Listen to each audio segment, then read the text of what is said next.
In this video, we're going to unbox, assemble, go over the functions, test ride, and review the TotGuard Wooken 20-inch fat tire folding e-bike.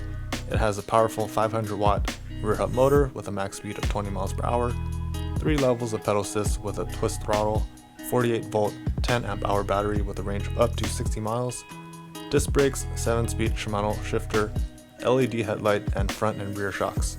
More specs can be found in the description section below.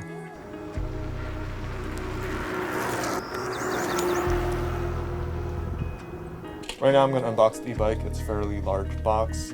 It's about 5 feet long, almost 2.5 feet high, about a foot deep. The front of the box looks the same as the rear. This side, there's nothing on it. On the other side, there's a sticker with the materials. I'm going to open this up and then put all the contents on the table for you to see. Opening up the box, this is the contents on the top. This was everything inside the box. There's the bike that's wrapped in foam. There's the seat right there, and then there's 2 boxes down here. Inside this box we have the toolkit, we have the instruction manual, and then a pair of pedals. In this other box we have the charger and a user manual for the charger. For the interest of time, I'm going to take all the zip ties and foam off. Here's the list of specs that I think is pretty important. It's actually pretty heavy. It's 61.7 pounds, but that's kind of expected for a fat tire bike. It has a max load of 330 pounds. It has a max speed of 20 miles per hour, which we'll verify later. It has a 48-volt 10-amp-hour battery with a max pedal assist mileage of 50 to 60 miles. If you just use the electric mode, it says it gets 25 to 30 miles. The max angle of climbing is 15 degrees. The charge time is 5 to 6 hours. Tire pressure is 30 psi. The frame is made out of aluminum alloy. The drive type is rear hub, and it's 500 watts. It has a 7-speed shifter with mechanical disc brakes, and the tire size is 20-inch by 4-inch. First thing we're going to do is install the handlebars. So you would lift this up. There is a lever that you push in like that, and it clicks into place. And then there's a lock. This just slides here. That way you're not able to accidentally pull this out and have it collapse on you. Right here we have this quick release lever that I'm going to take off so I can feed the handlebar in. So let me just take this out for now. Taking our handlebar here with the LCD facing inside, we're going to feed the handlebar through this clamp, and then we're going to center it. And you can always adjust the angle when you sit on the bike later on. We're going to take our quick release lever and put this back on. As such, we take the nut and screw this back on. We want to tighten this enough so that there's enough tension so that when you pull this down, it holds the handlebar in place. I made it too tight so it's not closing. I'm going to back it off a little. And then I made it too loose this time. Let's do one more. This is a good amount of tension. I have to apply some force, and it's able to hold that into place. The next thing we're going to do is install the front wheel. So there's this metal rod that we'll take out. Set that aside. We want to make sure that the disc is on the side with the caliper, and usually they have a piece of plastic, but this one doesn't have it, to hold the brake pads in place. Going to loosen this, and if you look closely, there is a washer and then another piece of metal with the hook on the inside. To make this easier, you can flip the bike upside down and have the fork facing upwards. That way you don't have to finagle with holding the bike up and feeding this through, but essentially you want to get the disc through in between the brake pads. And that should slide on. And then remember that piece, that hook piece that I was talking about? If you look over here, that needs to feed inside the hole in the fork, and then you can tighten this in place. And he would do the same on both sides. You take the tool that it came with and tighten this.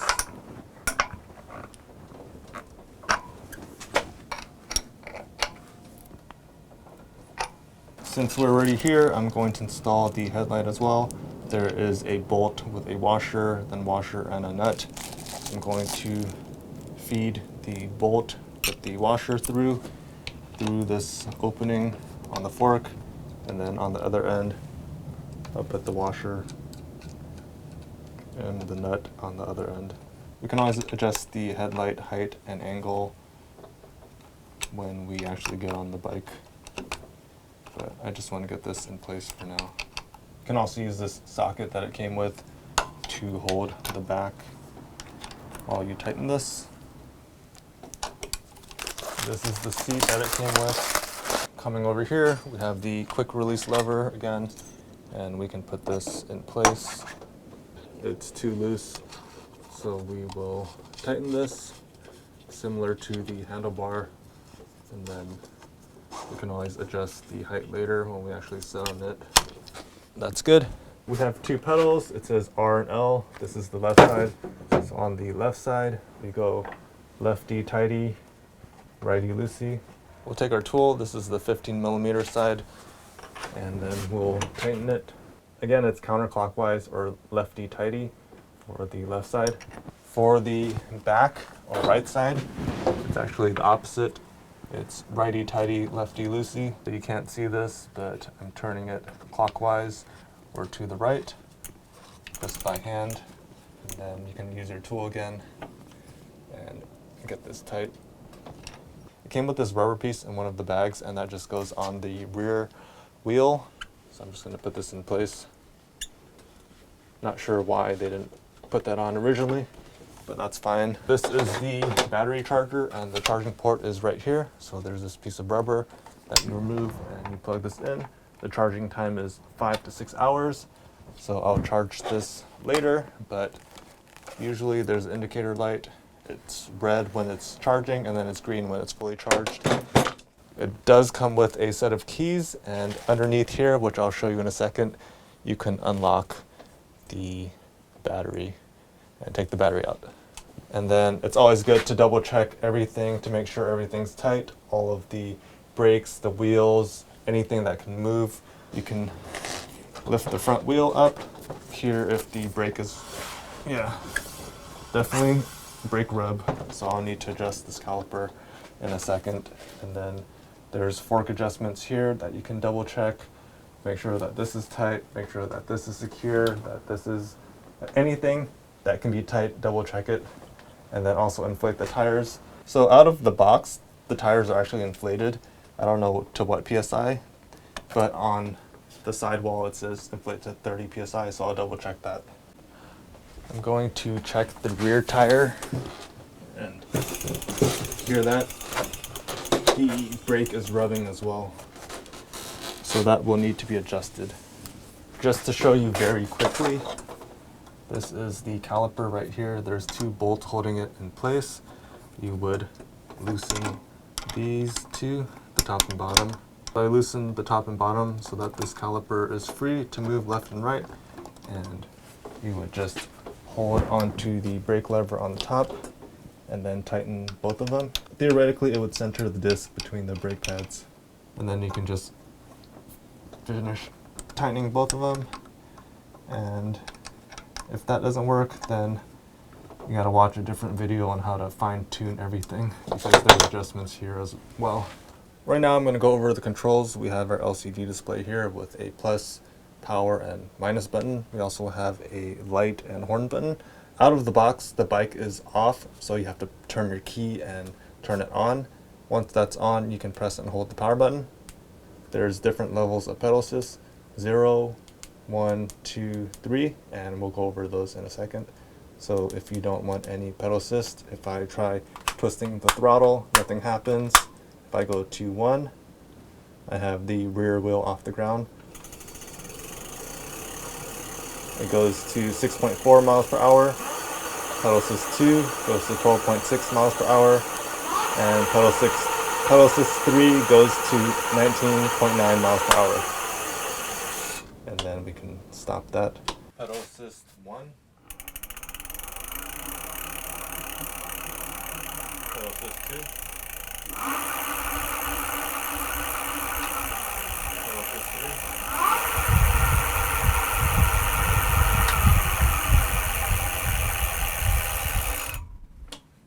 You can also do the same for pedal assist. So at pedal assist 0, if I'm pedaling, there's no pedal assist.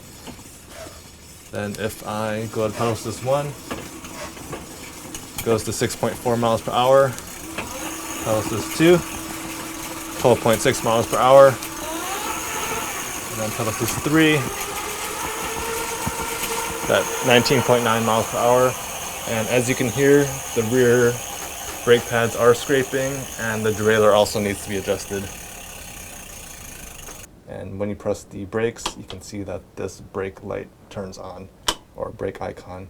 If we press the power button, it cycles through odometer, trip, voltage, and then it goes back to odometer. If we press and hold the minus button, they call it a boost mode, but it's pretty much like a pedestrian walk mode.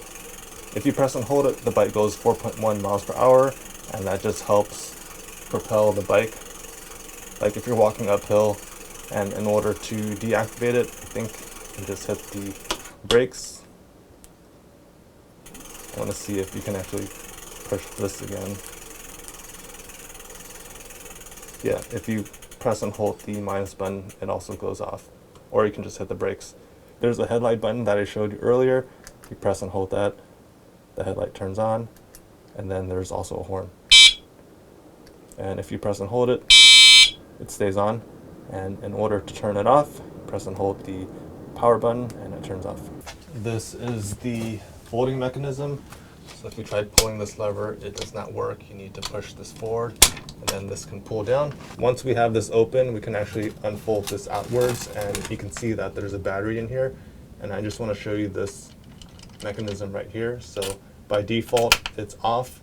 If you turn it clockwise, it turns it on, and if you turn it back, it's off. If you push the key upwards and then counterclockwise again, this lock actually retracts and then you can take the battery out.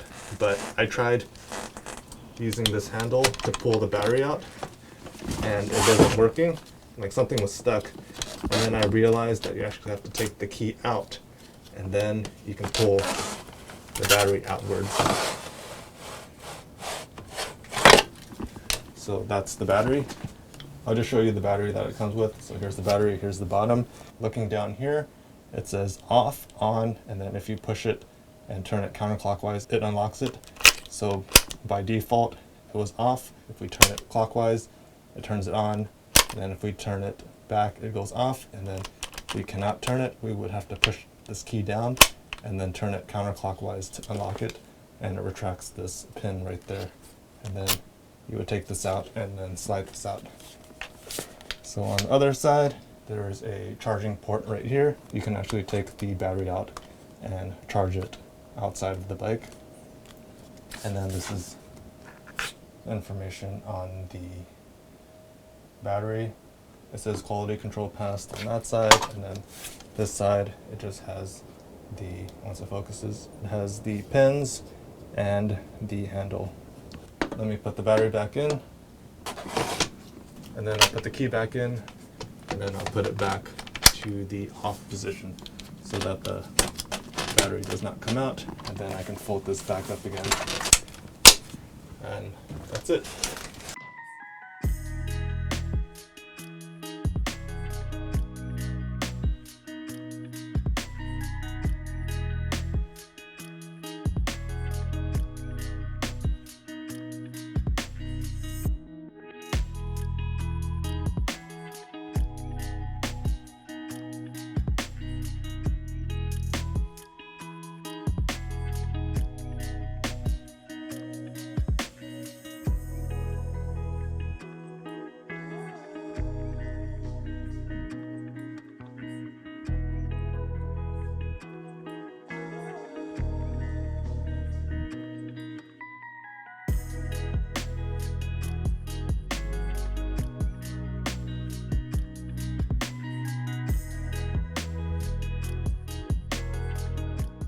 Right now I'm going to test the e-bike.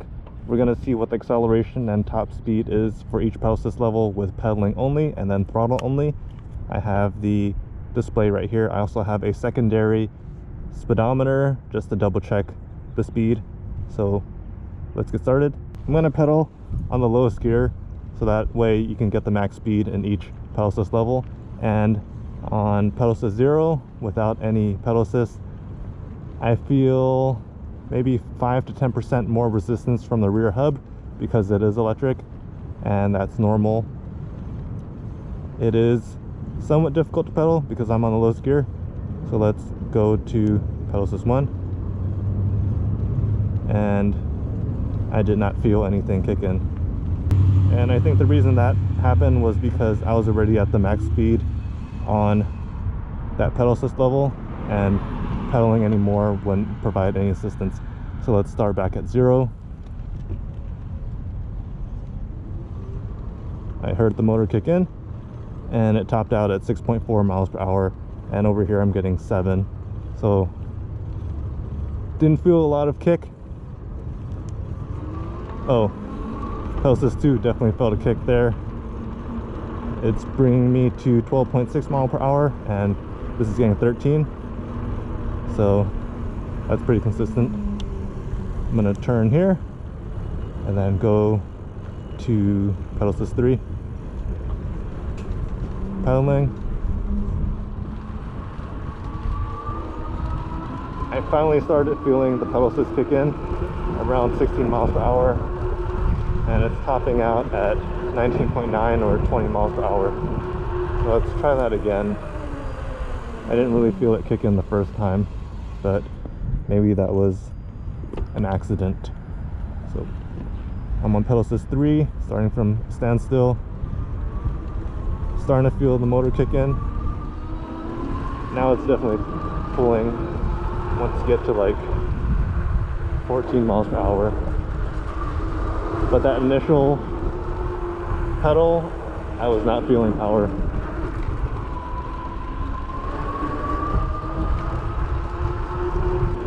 It seems like it's getting more power towards that higher power band after that 14 miles per hour mark. And then holding this max speed feels pretty easy. Okay. I'm going to start this again with the throttle only. I'm at pedal assist 0, and it does not provide any power assist for those of you who are wondering. I'm going to go to pedal assist 1, and I felt a little bit of the motor kick in, and I'm at 6.4 miles per hour or 7 miles per hour, and that is that. Going to pedal assist 2, feel the motor kick in, and I'm getting 12.6 or 13 miles per hour. That's consistent. And then pedal assist 3, I felt the motor kick in, and it's topping out at 19.9 miles per hour, 20 miles per hour. Let's see what it's like from a standstill on pedal assist 3.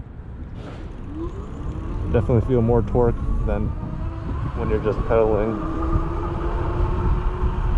And I hit that 20 miles per hour. I'm going to try pedaling and also using the twist throttle in pedal assist 3 to see if I can get that 20 miles per hour faster. And I almost felt like once I did the pedal assist, it kind of ignored the thumb throttle. So I felt like using the twist throttle got that max speed faster, and then I can hold this all day if I wanted to. Okay, I'm going to test the brakes now, and they're just the regular cable pull disc brakes. So I'm going to hit the 20 miles per hour, and this is not a scientific method, it's just a quick and easy way of testing or comparing brakes. And I stopped at the hub of the truck.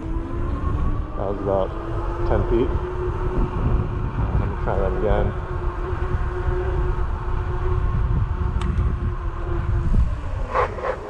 This time I stopped at the front of the tire. So they feel okay. I would trust them. I would just be cautious if you're going down a hill or going very fast. In terms of the suspension, I have the front locked, and I feel like it's not moving, which is good. There's also a rear shock in the back, so when I bounce, I definitely feel that it's bouncing that way. I'm going to unlock the front suspension and you can get a sense of how bouncy it is. It just feels like there's a spring in there, like there's an oil to dampen it.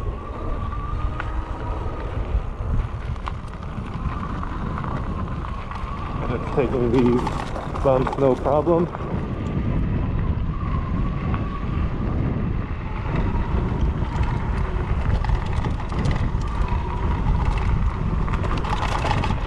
And the fat tires do help.